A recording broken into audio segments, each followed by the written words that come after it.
ॐ भूर्भुवः स्वः तत्सवितुर्वरेण्यं भर्गो देवस्य धीमहि धियो यो नः प्रचोदयात् ॐ शान्ति शान्ति शान्तिः. Namaskar my dear friends, this is video number 20 on the Gospel of Sri Ramakrishna Parmahamsa. This video starts with chapter 19, The Master and His Injured Arm, Saturday, February 2, 1884. It was 3 o'clock in the afternoon. Sri Ramakrishna had been conversing with Rakhal, Mahima Charan, Hazra and other devotees when M entered the room and saluted him. He brought with him splint pad and lint to bandage the master's injured arm. Master's injured arm. One day, while going toward the pine grove, Sri Ramakrishna had fallen near the railing and dislocated a bone in his left arm. He had been in an ecstatic mood at the time and no one had been with him. Master to M. Hello. What was ailing you? Are you quite well now? M. Yes sir, I am alright now. Master to Mahima. Well, if I am the machine and God is its operator, then why should this have happened to me? The master was sitting on the couch listening to the story of Mahima Chand's pilgrimage. Mahima had visited several holy places 12 years before. Mahima, I found a brahmachari in a garden at Sitrol in Banaras. He said he had been living there for 20 years but did not know its owner. He asked me if I worked in an office. On my answering in the negative, he said, then are you a wandering holy man? I saw a sadhu on the bank of the Narmada. He repeated the Gayatri mentally. It so thrilled him that the hair on his body stood on end. And when he repeated the Gayatri and Om aloud, it thrilled those who sat near him and caused their hair to stand on end. The master was in the mood of a child. Being hungry, he said to M, what have you brought for me? Looking at Rakhal, he went into Samadhi. He was gradually coming down to the normal plane. To bring his mind back to the consciousness of the body, he said, I shall eat some jilpi. I shall drink some water. Weeping like a child, he said to the Divine Mother, O Brahmamai, O Mother, why hast thou done this to me? My arm is badly hurt. To the devotees, will I be all right again? They consoled him as one would a child and said, surely you will be quite well again. Master to Rakhal, you are not to blame for it, though you are living here to look after me. For even if you had accompanied me, you certainly would not have gone up to the railing. The master again went into a spiritual mood and said, Om, Om, Om, Mother, what is this that I am saying? Don't make me unconscious, Mother, with the knowledge of Dharma. Don't give me Brahmajnana. I am but thy child. I am easily worried and frightened. I want a mother. A million salutations to the knowledge of Brahma. Give it to those who seek it. O Anandamayi, O blissful mother. Uttering loudly the word Anandamayi, he burst into tears and said, Mother, this is the grief that sorely grieves my heart, that even with thee for mother, and though I am wide awake, there should be robbery in my house. Again he said to the Divine Mother, What wrong have I done, Mother? Do I ever do anything?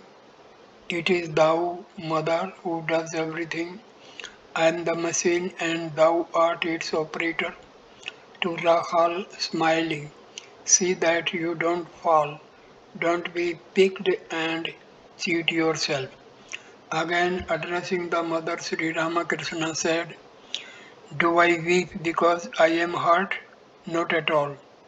Mother, this is the grief that sorely grieves my heart, that even with thee for mother, and though I am wide awake, there should be robbery in my house. The master was again talking and laughing like a child who, though ailing, sometimes forgets his illness and laughs and plays about. Master to the devotees, it will avail you nothing unless you realize Satya Chitananda. There is nothing like discrimination and renunciation.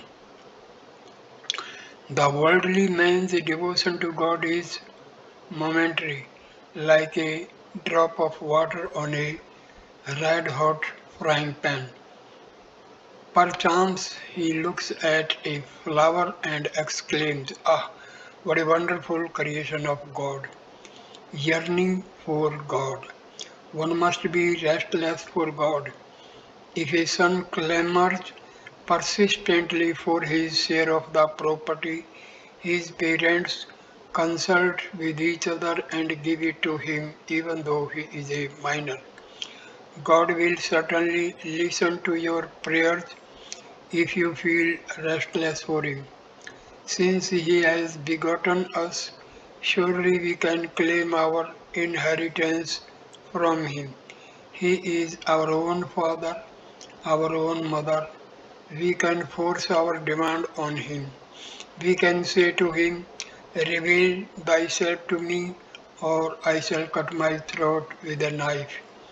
Sri Ramakrishna taught the devotee how to call on the Divine Mother.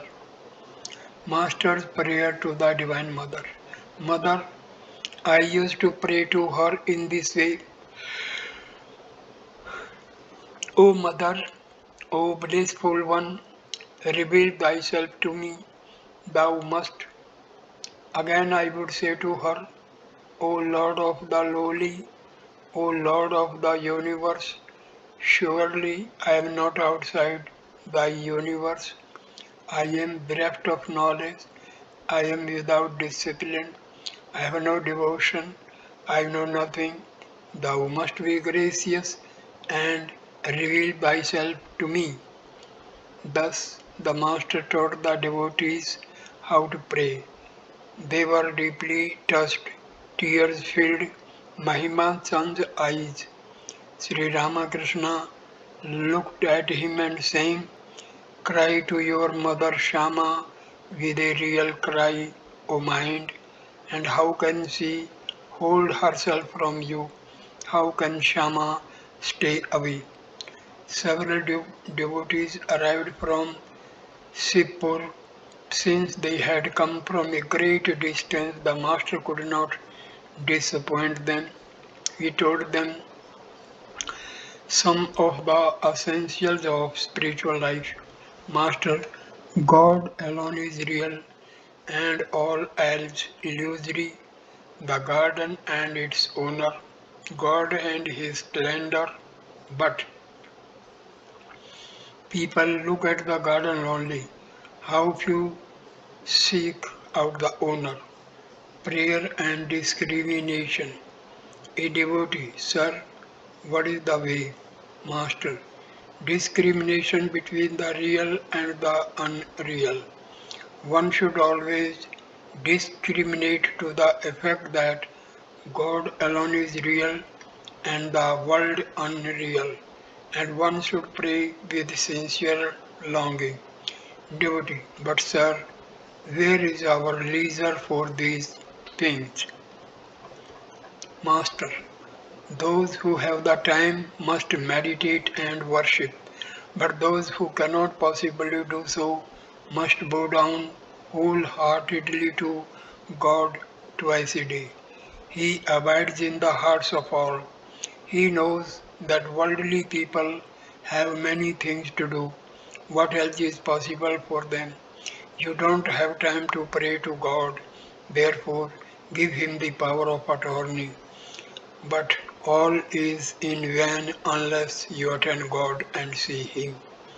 Another devotee, sir, to see you is the same as to see God. Master, don't ever say that again. The waves belong to the Ganges, not the Ganges to the waves. A man cannot realize God unless he gets rid of all such egotistic ideas as I am such an important man or I am so and so. Level the mound of I to the ground by dissolving it with tears of devotion. Devotee, why has God put us in the world? Master, to perpetuate His creation.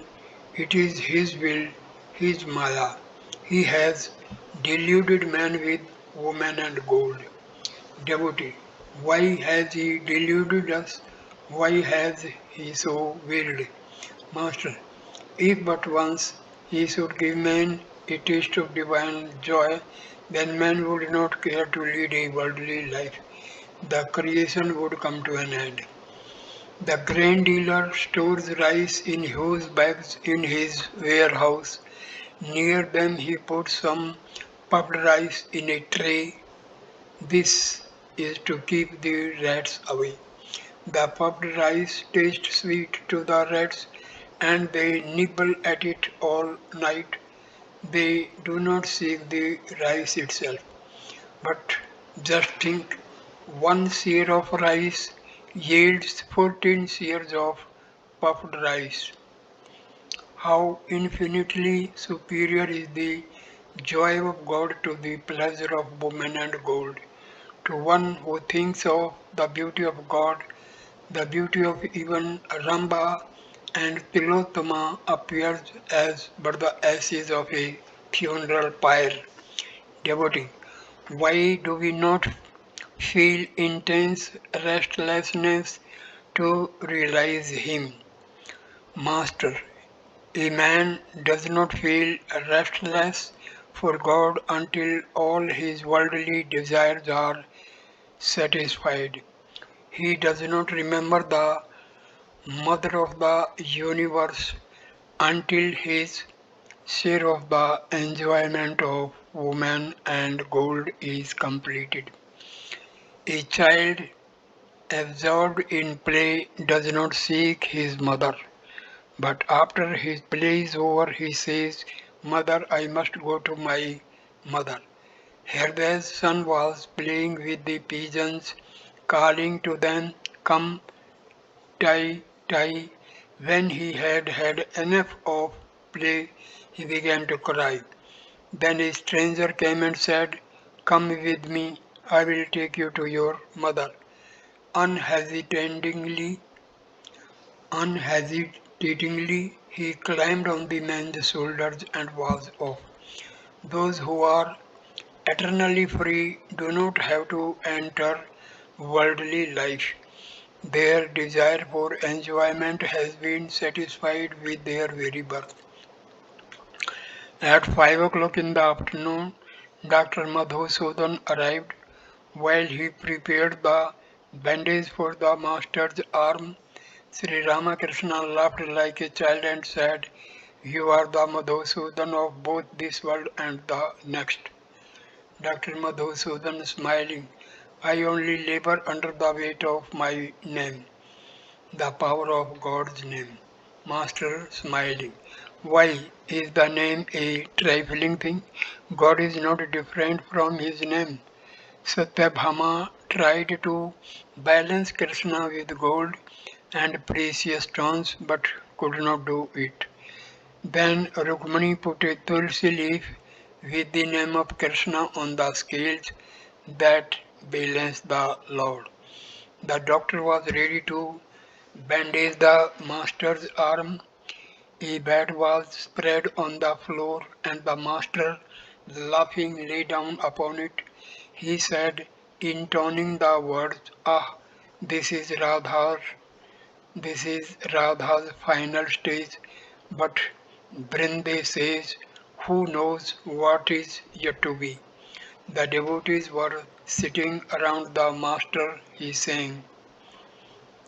Sri Ramakrishna laughed and the devotees laughed with him.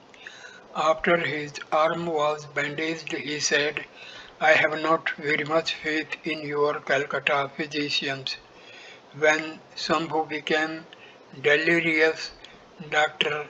Sarvadhikari said, Oh, it is nothing.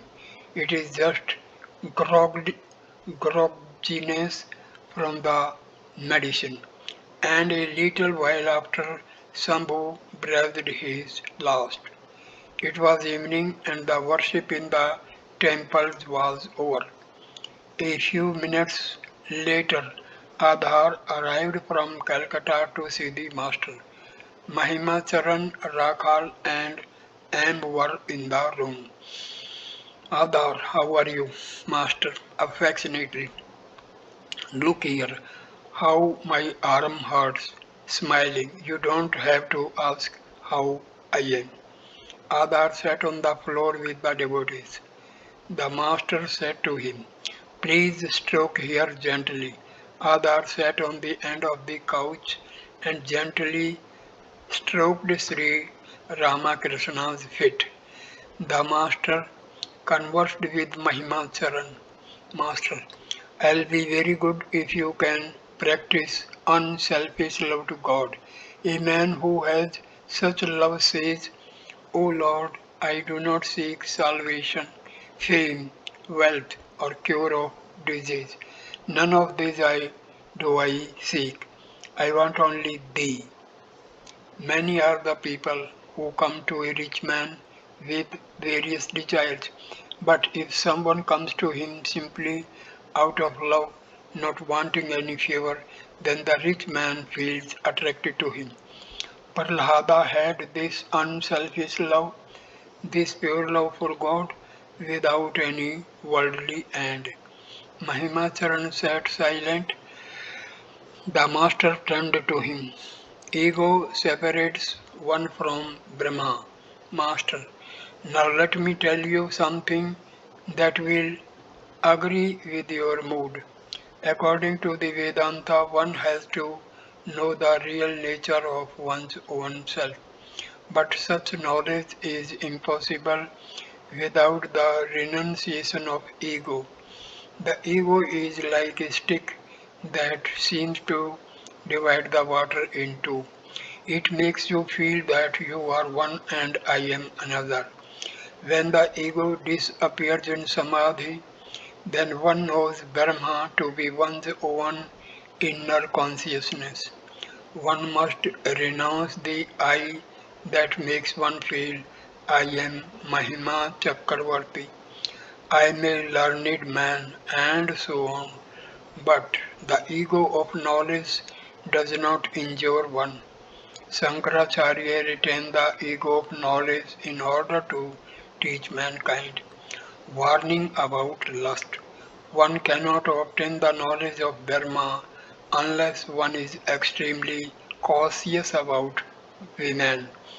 Therefore, it is very difficult for those who live in the world to get such knowledge. However clever you may be, you will stain your body if you live in a sooty room. The company of a young woman evokes lust even in a lustless man. but it is not so harmful for a householder who follows the path of knowledge to enjoy conjugal happiness with his own wife now and then. He may satisfy his sexual impulse like any other natural impulse. Yes, you may enjoy a sweet meat once in a while. Mahima Charan laughs. It is not so harmful for a householder. Hard discipline for sannyasi.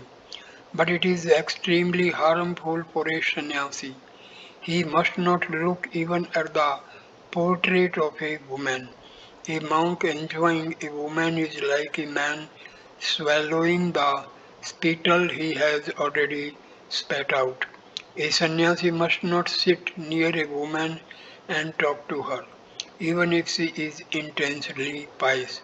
No, he must not talk to a woman even though he may have controlled his passion.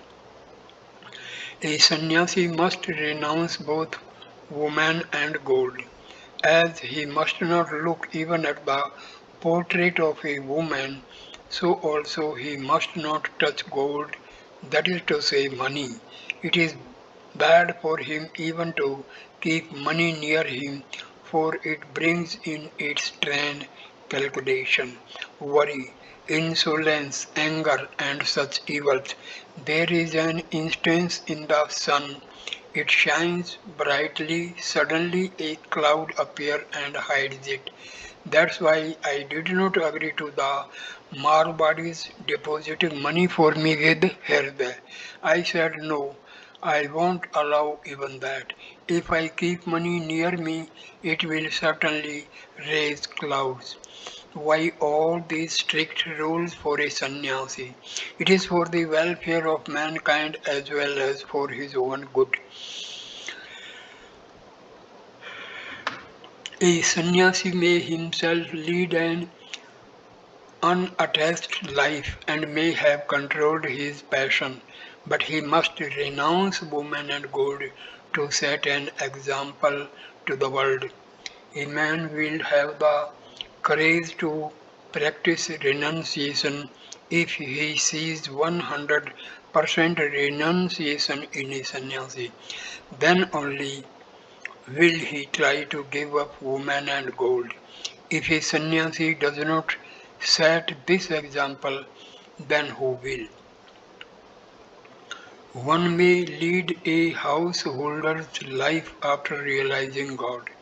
It is like churning butter from milk and then keeping the butter in water. Janka led the life of a householder after attaining Brahmajnana. Janka fenced with two swords, the one of jnana and the other of karma. The sannyasi renounces action, therefore he fences with one sword only, that of knowledge. Is a householder endowed with knowledge like Jankas can enjoy fruit both from the tree and from the ground. He can serve holy men, entertain guests, and do other things like that. I said to the Divine Mother, O Mother, I don't want to be a dry sadhu. After attaining Brahmajnana, one does not have to discriminate discriminate even about food. The rishis of olden times, endowed with the knowledge of Brahma and having experienced divine bliss, ate everything, even pork. To Mahima. Generally speaking, there are two kinds of yoga, Karma Yoga and Mano Yoga. That is to say, union with God through work and through the mind. Four stages of life. There are four stages of life: Brahmacharya, Grihastha, Vanaprastha, and Sannyasa. During the first three stages, a man has to perform his worldly duties. The sannyasi carries only his staff, water pot, and begging bowl.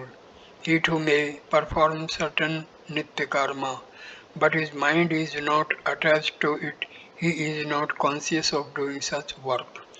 Some sannyasi perform nitya karma to set an example to the world.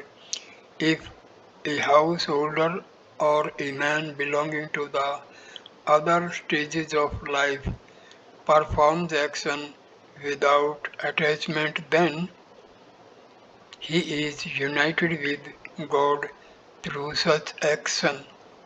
In the case of a Paramahamsa like Sukadeva, all karmas, all puja, japa, tarpan, sandhya, and so forth drop away. In this state, a man communes with God through the mind alone. Sometimes he may be pleased to perform outward activities for the welfare of mankind, but his recollection and contemplation of God remain uninterrupted. It was about 8 o'clock in the evening. Sri Ramakrishna asked Mahima Charan to recite a few hymns from the scriptures. Mahima read the first verse of the Uttara Gita describing the nature of the Supreme Brahma. He, Brahma, is one, partless, stainless, and beyond the ether, without beginning or end, unknowable by mind or intelligence. Finally, he came to the seventh verse of the third chapter, which reads, "The twice born worships the deity in fire. The Munis contemplate him in the heart. Men of limited wisdom see him in the image, and the yogis who have attained same-sightedness behold him everywhere." No sooner did the master hear the words, "the yogis who have attained same-sightedness," than he stood up and went into samadhi. He, his arm, his arm, spotted by the splint and bandage. Speechless, the devotees looked at this yogi who had himself attained the state of same-sightedness. After a long time the master regained consciousness of the outer world and took his seat. He asked Mahima to recite verses describing the love of God. The latter recited from the Narada Pancharata Pancharatra. What need is there of penance if God is worshipped with love? What is the use of penance if God is not worshipped with love? What need is there of penance if God is seen within and without? What is the use of penance if God is not seen within and without? O Brahma, O my child, cease from practicing further penances. Hasten to Sankara, the ocean of heavenly wisdom. Obtain from him the love of God, the pure love praised by devotees, which snaps into twain the shackles that bind you to the world. Master, ah, ah. On hearing these verses, the master was about to go again into an ecstatic mood, but he restrained himself with effort. Mahima read from the Yati Panchaka. I am she, the Divine Mother, in whom the illusion of the universe of animate and inanimate things is seen, as in magic, and in whom the universe shines, being the play of her mind.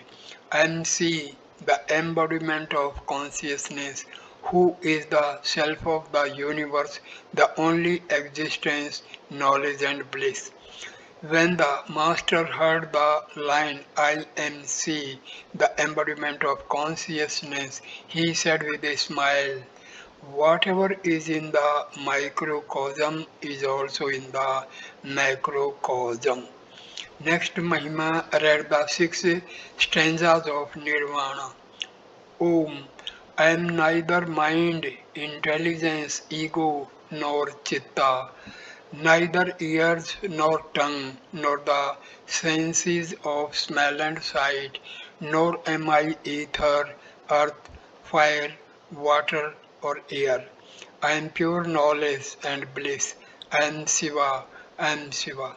I am neither the prana nor the five vital breaths, neither the seven elements of the body, nor its five seeds, nor hands nor feet, nor tongue, nor the organs of sex and voiding. I am pure knowledge and bliss. I am Shiva. I am Shiva. Neither loathing nor liking have I, neither greed nor delusion. No sense have I of ego or pride, neither dharma nor moksha, neither desire of the mind nor object for its desiring. I am pure knowledge and bliss. I am Shiva. I am Shiva. Neither right nor wrongdoing am I, neither pleasure nor pain, nor the mantra the sacred place, the Vedas the sacrifice, neither the act of eating, the eater, nor the food. I am pure knowledge and bliss. I am Shiva. I am Shiva. Death or fear I have none, nor any distinction of caste, neither father nor mother, nor even a birth have I, neither friend nor comrade, neither disciple nor guru. I am pure knowledge and bliss. I am Shiva. I am Shiva. I have no form or fancy. The all-pervading am I. Everywhere I exist, yet I am beyond the senses. Neither salvation am I, nor anything that may be known. I am pure knowledge and bliss. I am Shiva. I am Shiva. Each time Mahima repeated, I am Shiva, I am Shiva. The master rejoined with a smile, not I, not I, thou art knowledge absolute. Mahima read a few more verses and also a description of the six psychic centers of the body. He said that in Banaras he had witnessed the death of a yogi in the state of yoga. Mahima, there are fine passages in the Ramagita, Master. You are speaking of the Ramagita, then you must be a staunch Vedantist. How many books of that kind the sadhus used to read here? Mahima recited the description of Om. It is like the unceasing flow of oil, like the long peal of a bell. About the characteristics of Samadhi he read. The man established in Samadhi sees the upper region filled with Atma, the nether region filled with Atma, the middle region filled with Atma. He sees all filled with Atma. Adhar and Mahima saluted the master and departed. As soon as the following day, after his midday, at noon, the following day, after his midday meal, Sri Ramakrishna was sitting on the small couch when Ram, Surender, and a few other devotees arrived from Calcutta. They were worried about the master's injured arm. The arm was bandaged. M was present. Master to the devotees. The mother has put me in such a state of mind that I cannot hide anything from anyone. Mine is the condition of a child. Rakhal does not understand it. He covers my injured arm, wrapping my body with a cloth, lest others should see my injury and criticize me. He took Dr. Madhu aside and reported my illness, but I shouted and said, Hello, where are you? Madhusudan, come and see, my arm is broken. I used to sleep in the same room with Mathur and his wife. They took care of me as if I were their own child. I was then passing through a state of divine madness. Mathur would ask me, Father, do you hear our conversation? Yes, I would reply. Once Mathur's wife became suspicious of his movements and said to him, If you go anywhere, he must accompany you. One day, Mathur went to a certain place and asked me to wait downstairs. He returned after half an hour and said to me, Come, father, let us go now. The carriage is waiting. When Mathur's wife asked me about it, I reported the thing correctly. I said to her, We went to a certain house. He told me to stay downstairs and himself went upstairs. He came down after half an hour and we left the place. Of course, she understood the thing in her own way. A partner of Mathur's estate used to take fruits and vegetables stealthily from the temple garden. When the other partners asked me about it, I told them the exact truth. Sunday, February 24, 1884. Sri Ramakrishna was resting in his room after his midday meal and Mani Malik was sitting on the floor beside him when M arrived. M saluted the master and sat down beside Mani. The master's injured arm was bandaged. Master to M. How did you come? M. I came as far as Alam Bazar in a carriage and from there I walked. Manilal. Oh, he is so hot. Master, with a smile, this makes me think that all these are not mere fancies of my brain. Otherwise, why should these Englishmen take so much trouble to come here? Sri Ramakrishna began to talk to them about his health and his injured arm. Master's childlike impatience. Master, now and then I become impatient about my arm. I show it to this or that man and ask him whether I shall get well again. That makes Rakhal angry. He does not understand my mood. Now and then I say to myself, let him go away. Again I say to the mother, Mother, where will he go? Why should he burn himself in the frying pan of the world? This childlike impatience of mine is nothing new. I used to ask Mathur Babu to feel my pulse and tell me whether I was ill. Well, where then is my faith in God? Once I was going to Kamarpukur in a bullock cart when several persons came up to the cart with clubs in their hands. They looked like highwaymen. I began to chant the names of the gods. Sometimes I repeated the names of Rama and Durga and sometimes Om Tat Sat, so that in case one failed, another would work. To M, can you tell me why I am so impatient? M. Your mind, sir, is always absorbed in samadhi. You have kept a fraction of it on your body for the welfare of the devotees. Therefore, you feel impatient now and then for your body's safety. Master, that is true. A little of the mind is attached to the body. It wants to enjoy the love of God and the company of the devotees. Mani Malik told the master about an exhibition that was being held in Calcutta. He described a beautiful image of Yasoda with the baby Krishna on her lap.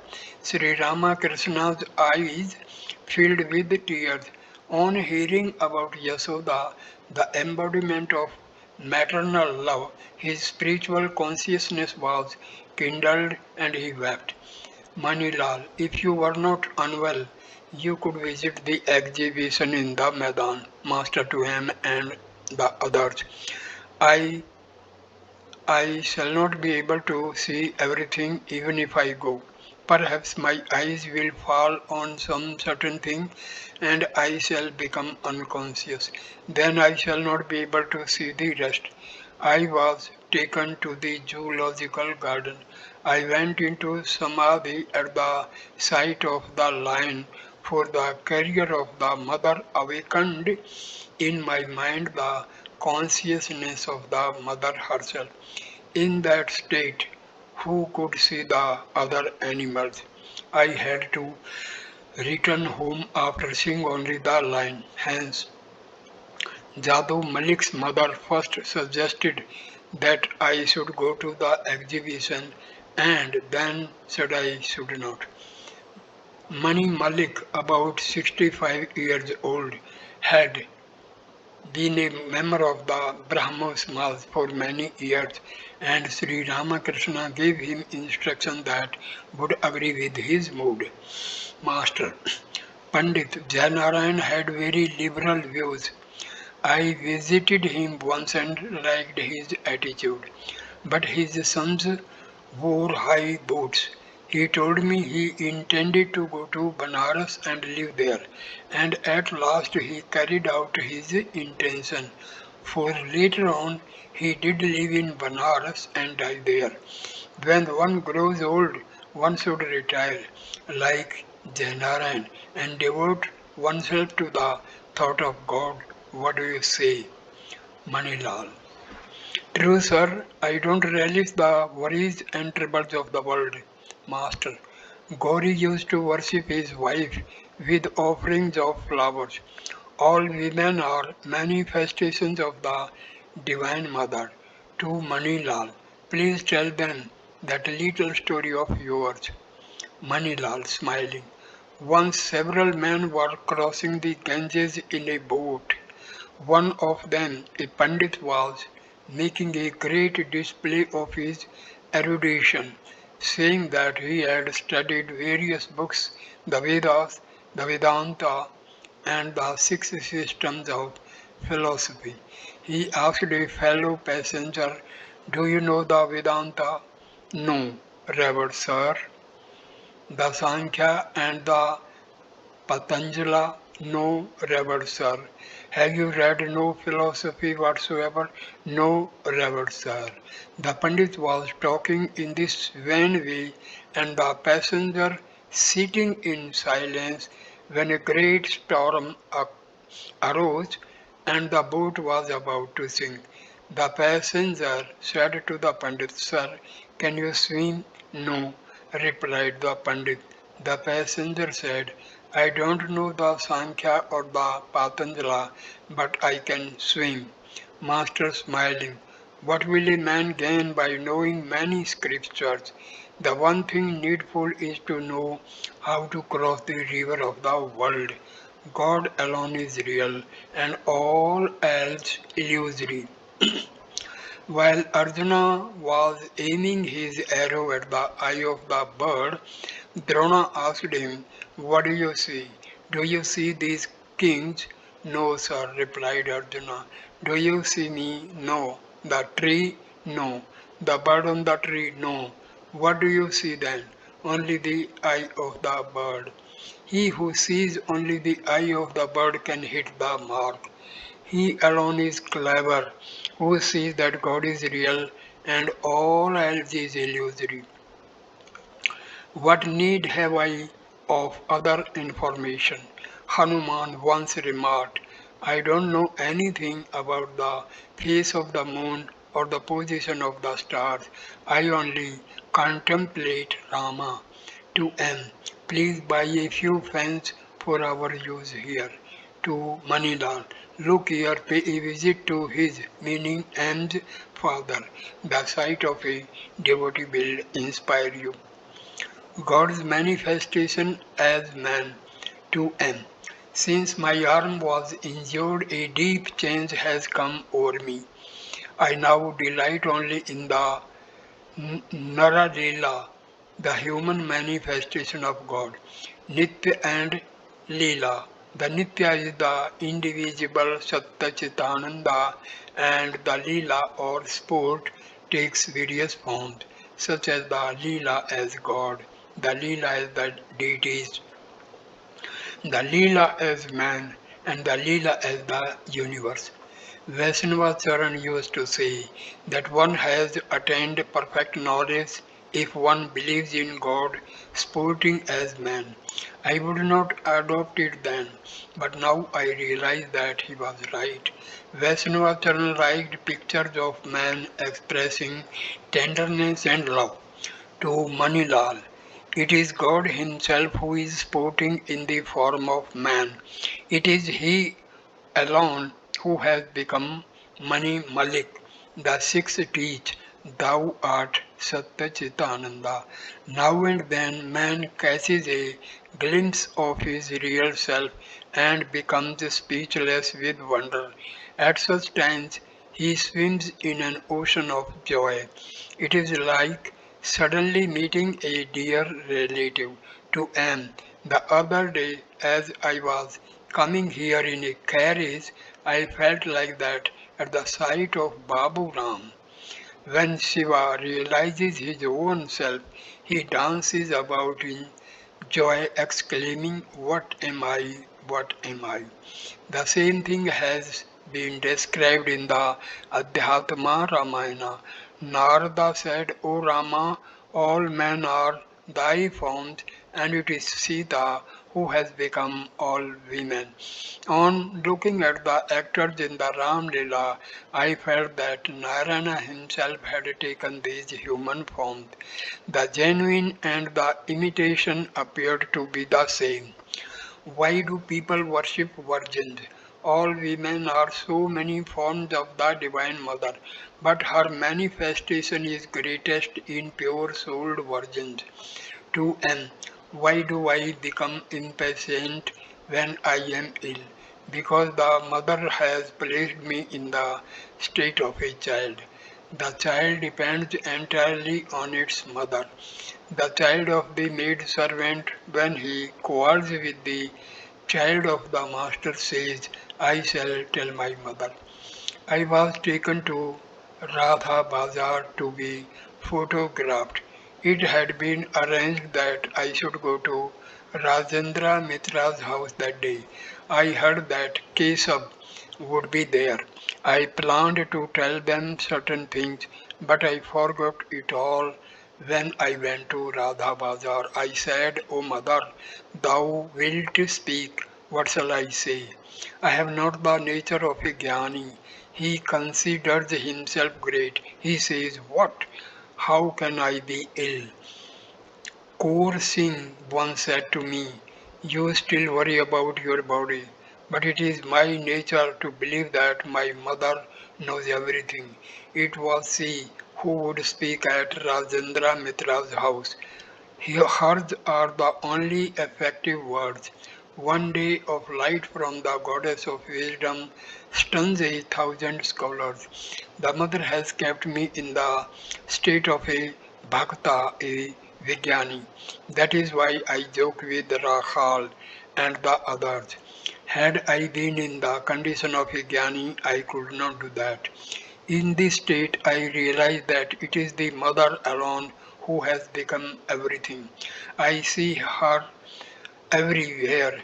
In the Kali temple, I found that the mother herself had become everything, even the wicked, even the brother of Bhagavad Pandit. Once I was about to scold Ramlal's mother, but I had to restrain myself. I saw her to be a form of the Divine Mother. I worship virgins because I see in them the Divine Mother. My wife strokes my feet, but I salute her afterwards. You salute me by touching my feet, but had Herbe been here, who would have dared to touch them? He would not have allowed anyone to do it. I have to return your salutes because the Mother has placed me in a state in which I see God in everything. You see, one cannot exclude even a wicked person. A tulsi leaf, however dry or small, can be used for worship in the temple.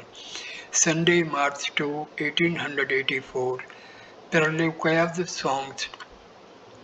Sri Ramakrishna was sitting on the small couch in his room, listening to devotional music by Trailoka Sanyal of the Brahmo Samaj.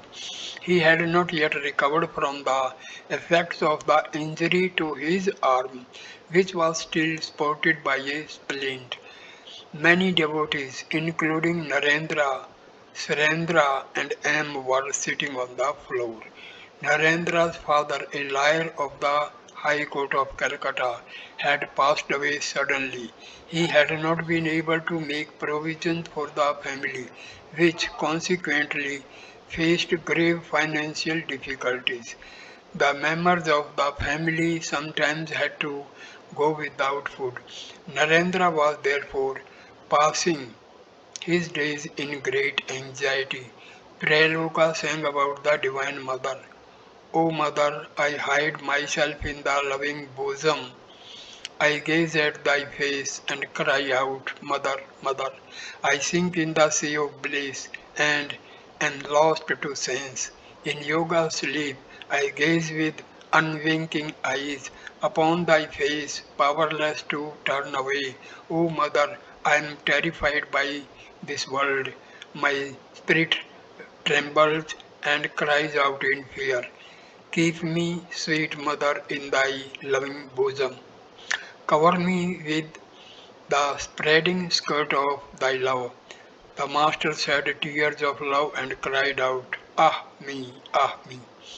Trailoka sang again, O Lord, destroyer of my shame, who but thyself can save the honor of the devotee? Thou art the ruler of my soul, my very life's sport, and I am the slave for evermore. He continued, seeking a shelter at thy feet. I have forever set aside my pride of caste and race, O Lord, and turned my back on fear and shame. A lonely pilgrim on life's way, where shall I go for succor now? For thy sake, Lord, I bear man's blame. They rail at me with bitter words and hate me for my love of thee. Both friends and strangers use me ill. Thou art the guardian of my name. Thou mayst save or slay me, Lord. Upon the honor of thy servant rest, O Lord. Thy name as well, thou art the ruler of my soul. The glow of love within my heart, do with me as it pleases thee. Once more he sang, Lord, thou hast taken me from home and made me captive with thy love. Sealed me for ever at thy feet, O thou beloved one. Upon the nectar of thy love, feed me both day and night, and save Prem Das who is thy slave. The master again shed tears of joy. He sang some lines from a song of Ram Prasad. Glory and shame, bitter and sweet, are thine alone. This world is nothing but thy play. Then why, O blissful one, dost thou cause a rift in it? Addressing Treloka, the master said, Ah, how touching your songs are! They are genuine. Only he who has gone to the ocean can fetch its water. Treloka sang again, Thou it is that dancest, Lord, and thou that singest the song. Thou it is that clappest thy hands in time with the music's beat. But man who is an onlooker merely foolishly thinks it is he. Thou but a puppet man becomes a god if he moves with thee. Thou art the mover of the machine, the driver of the car.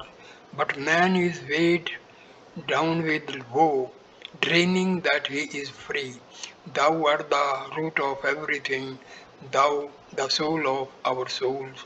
Thou art the master of our hearts. Through thine unbounded grace, thou turnest even the meanest sinner into the mightiest saint. The singing The singing came to an end. The master engaged in conversation with the devotees, process of negation and affirmation, and God himself has become everything. Master. God alone is the master, and again he is the servant. The attitude indicates perfect knowledge. At first, one discriminates, not this, and feels that God alone is real and all else is illusory.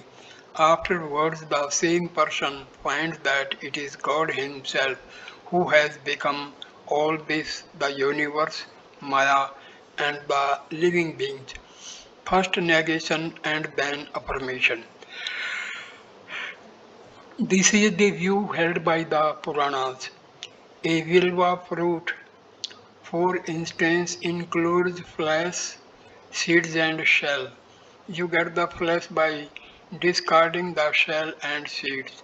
But if you want to know the weight of the fruit, you cannot find it if you discard the shell and seeds. Just so, one should attain Satchitananda by negating the universe and its living beings, but after the attainment of Satchitananda, one finds that Satchitananda itself has become the universe and the living beings. It is of one substance that the flesh and the shell and seeds are made, just like butter and buttermilk. The world does not exist apart from God. It may be asked, how has Satchitananda become so hard? This earth does indeed feel very hard to the touch. The answer is that blood and semen are then thin liquids, and yet out of them comes such a big creature as man. Everything is possible for God. First of all, reach the indivisible Satchitananda, and then coming down, look at the universe. You will then find that everything is its manifestation. It is God alone who has become everything. The world by no means exists apart from Him. All elements finally merge in Akasha. Again, at the time of creation, Akasha evolved into Mahat and Mahat into Ahankara. In this way, the whole world system is evolved. It is the process of involution and evolution. A devotee of God accepts everything. He accepts the universe and its created beings as well as the indivisible Satchitananda. But the yogi's path is different. He does not come back after reaching the Paramatma, the Supreme Soul. He becomes united with it.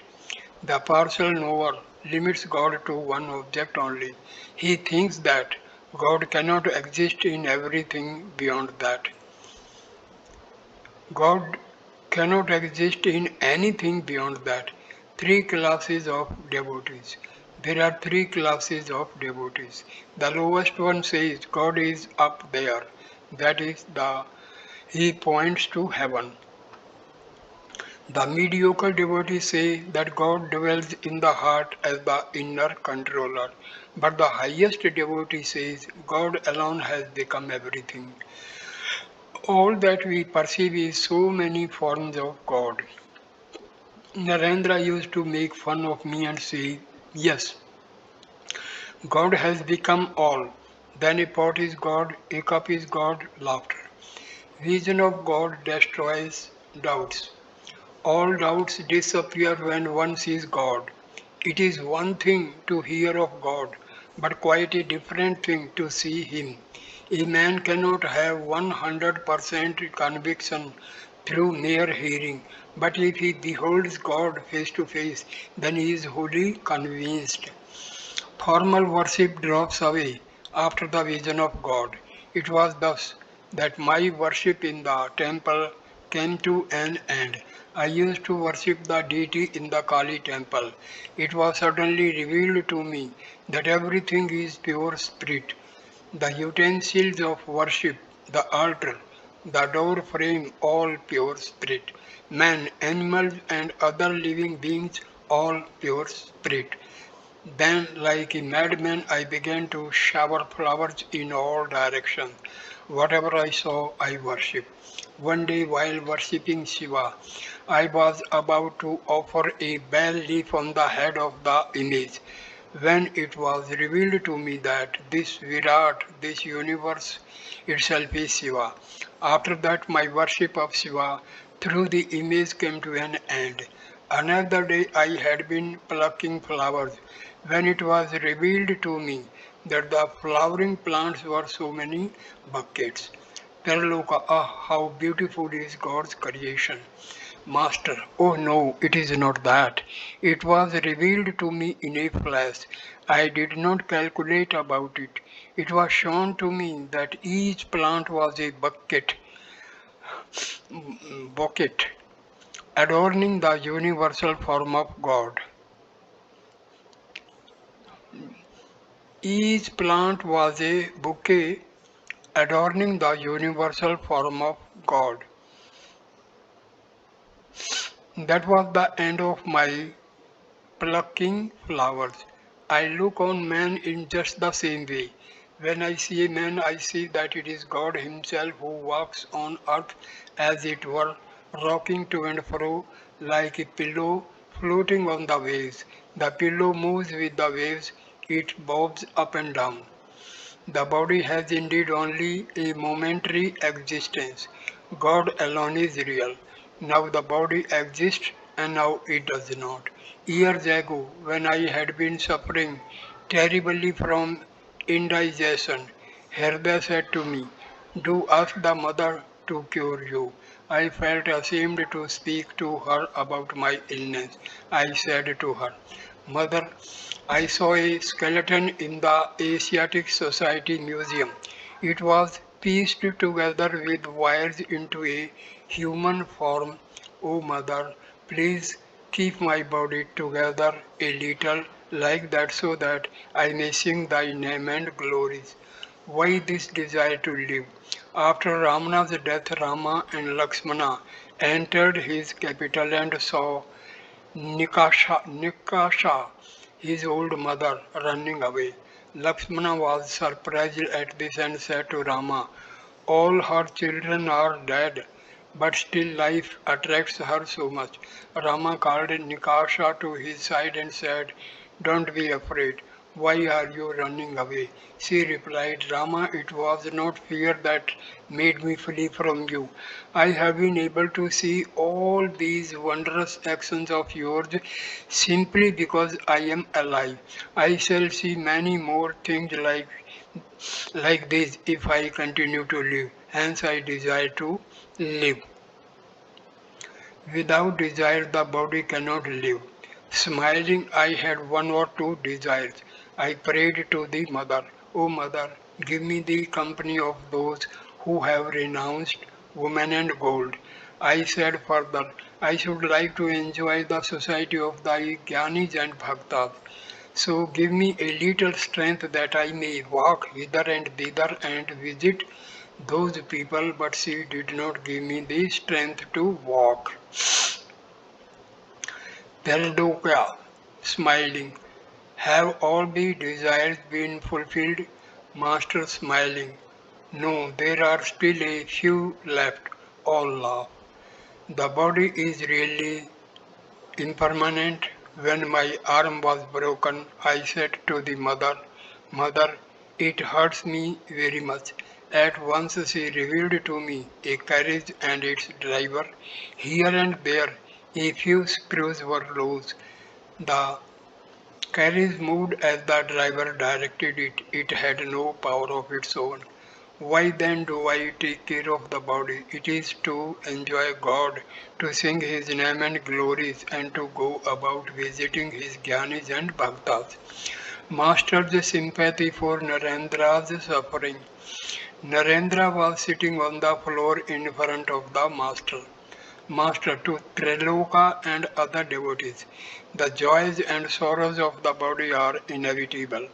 Look at Narendra. His father is dead and his people have been put to extreme suffering. He cannot find any way out of it. God places one sometimes in happiness and sometimes in misery. Triloka, revered sir, God will be gracious to Narendra. Master with a smile, but when? It is true that no one starves at the temples of Annapurna in Banaras, but some must wait for food till evening. Once Herde asked Sambhu Malik for some money. Sambhu held the views of Englishmen on such matters. He said to Herde, why should I give you money? You can earn your livelihood by working. Even now you are earning something. The case of a very poor person is different. The purpose of charity is fulfilled if one gives money to the blind or the lame. Thereupon Herda said, sir, please don't say that. I don't need your money.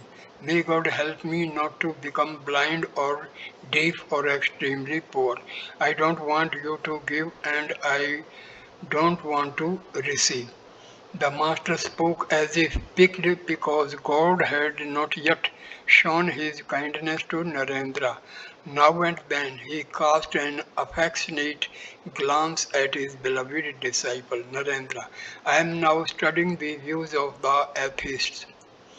Master, there are two doctrines, the existence and the non existence of God. Why don't you accept the first? Surendra, God is just. He must look after his devotees. Master, it is said in the scriptures that only those who have been charitable in their former birth get money in this life. But to tell you the truth, this world is God's Maya, and there are many confusing things in this realm of Maya. One cannot comprehend them. God's ways are inscrutable. The ways of God are inscrutable indeed. Bhishma lay on his bed of arrows. The Pandava brothers visited him in Krishna's company. Presently Bhishma burst into tears. The Pandava said to Krishna, Krishna, how amazing this is.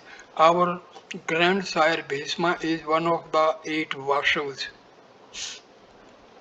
Another man as wise as he is not to be found, yet even he is bewildered by Maya and weeps at death. But said Krishna, Bhishma is not weeping on that account. You may ask him about it. When asked, Bhishma said, O Krishna, I am unable to understand anything of the ways of God. God Himself is the constant companion of the Pandavas, and still they have no end of trouble. That's why I weep. When I reflect on this, I realize that one cannot understand anything of God's ways. God has revealed to me that only the Paramatma, whom the Vedas describe as the pure soul, is as immutable as Mount Sumeru, unattached and beyond pain and pleasure. There is much confusion in this world of his Maya. One can by no means say that this will come after that or this will produce that. Surendra, smiling. If by giving away money in a previous birth one gets wealth in this life, then we should all give away money now. Master, Master, those who have money should give it to the poor and needy, to Trilokya. Jayagopal Sen is well to do. He should be charitable. That he is not so is to his discredit. There are some who are miserly even though they have money. There is no knowing who will enjoy their money afterwards. Jayagopal came here the other day. He drove over here in a carriage. The lamps were broken, the horses seemed to have been returned from the charnel house, and the coachman looked as if he had just been discharged from the medical college hospital, and he brought me two rotten pomegranates. All laughed. Surendra, Jayagopal Babu belongs to the Brahmin Samaj. I understand that now there is not one worthwhile man in Kesav's organization. Vijay Goswami, Shivnath and other notables have organized the Sadharan Brahmo Samaj. Master smiling. Govinda Adhikari, it is said, would not keep good actors in his theatre lest they should claim a share of the profit. All laugh. The other day I saw a disciple of Kesav. A theatrical performance was being given in Kesav's house, and I saw the disciple dancing on the stage with a child in his arms. I understand that this man delivers lectures, he had better lectures to himself. Tarloka saying, upon the sea of blissful awareness, waves of ecstatic love arise. Rapture, divine play of God's bliss, oh how enthralling! Wondrous waves of the sweetness of God, ever new and ever enchanting. Rise on the surface, ever assuming forms ever fresh, then once more in the great communion all are merged as the barrier walls of time and space dissolve and vanish. Dance then, O mind, dance in delight with hands unpraised chanting Lord Hari's holy name. Sri Ramakrishna requested Trailoka to sing the song beginning, O mother, make me mad with thy love. Trailoka sang, O mother, make me mad with thy love. What need have I of knowledge or reason? Make me drunk with thy love's wine, O thou who stillest thy bhaktas' hearts. Drown me deep in the sea of the love. Here in this world, this madhouse of thine, some laugh, some weep, some dance for joy. Jesus, Buddha, Moses, Gauranga, all are drunk with the wine of thy love. O Mother, when shall I be blessed? By joining their blissful company. At this point, I conclude this video. Please like, comment and share the video and subscribe the channel. Namaskar, my dear friends. Thank you. Namaskar. Namaskar.